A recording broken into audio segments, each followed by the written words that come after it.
Okay, you guys seen on my other videos, I really got into this self bow making.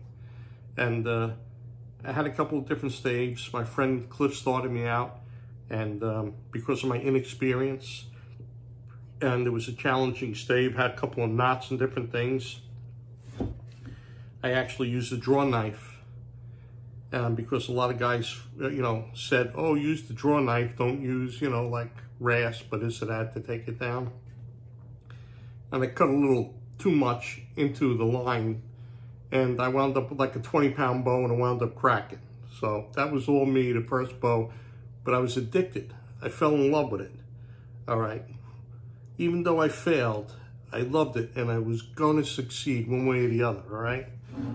So, the next stave I bought, I made a nice bow out of, and it's the Band-Aid bow. If you look on my videos, I tried straightening out a knot that caused the tillering problem, and I heard a little pop after I steamed it.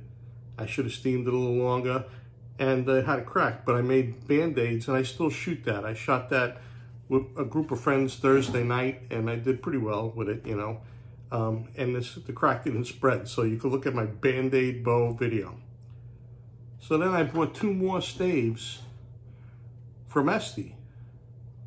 And the guy, I messaged the guy because, I don't know, that guy had good recommendations. I messaged him and I told him, I want to make a bow to shoot, and I like a bigger, blockier stave so I can make a nice handle, out of.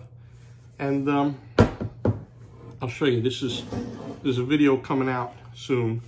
This is my board bow, my Home Depot board bow, but I like this style grip, okay? So you'll see a video on this board bow coming out. It's rawhide backed, and it's stained, and it was ugly, so this is my, if you can see it, let me see here, the ugly bow, I named it, okay? So the ugly bow video is coming out. But I have this stave, and I'm saying, wow, it's really heavy. These things, I thought these things were aged, So I questioned him tonight. I asked him a message, and he says, oh, he said, if you look on my site, he says, it says most of these staves are cut and they're green. I said, well, I really didn't look at your site. I saw I messaged you and talked to you and told you I needed a stave that I could, make into a bow. You should have told me that they were green or whatever. And I had the one bow where it had a skinny stave, and he told me, oh, I'll send you a block, and you could glue the block on. I noticed that was heavy too. So the handle popped off and the bow cracked. The tight bond didn't hold, but I'm wondering if it was because it was green. I just don't know. So I says to him, I said, this second stave I got here that I wanted to make a 3D bow out of, I said, it's really heavy. I said, is that green? So he says, yeah. I says, well, you should really put that on your website. He says, well, I did. I said, well, I messaged you. You should told me if you're making a bow, you got to let it sit. All right, so I'm really disappointed in this guy. He's a nice guy and everything. The bow broke. He sent me another stave. I just paid the $37 for shipping, but it's heavy. It's green. It's not aged.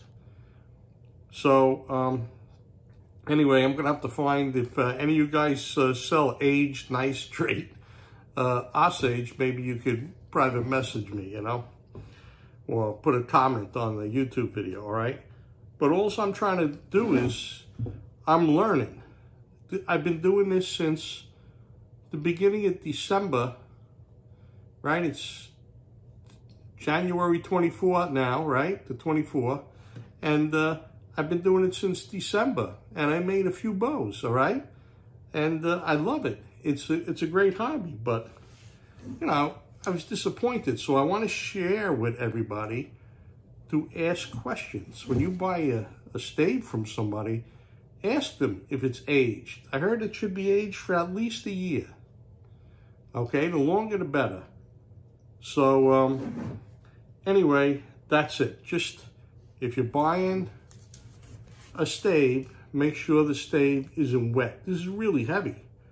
you know, it's a green stave. And because it was so oddly heavy is the reason I questioned them tonight.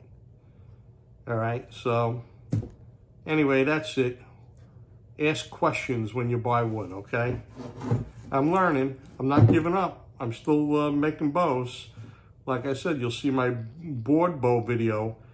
But if you look back at the bow that the handle popped off, you see the video. I put 40 hours worth of work in that. And I wonder if that was because the bow was green. You know, that's a lot of man hours to put in. You know, when I don't know what I'm doing. You know, he should have told me, oh, well, if you're making that bow, you got to rough it out, let it sit for a year. You know, so just buyer beware, ask questions. You know, I'm always asking questions. I have a couple of Facebook friends that are always, you know, and I welcome it. They tell me things as I'm doing it. We'll try this, don't do that. And I respect them and I welcome that, you know, because I'm learning. So that's all. I figured I'd share that with you. It's a great, addicting hobby.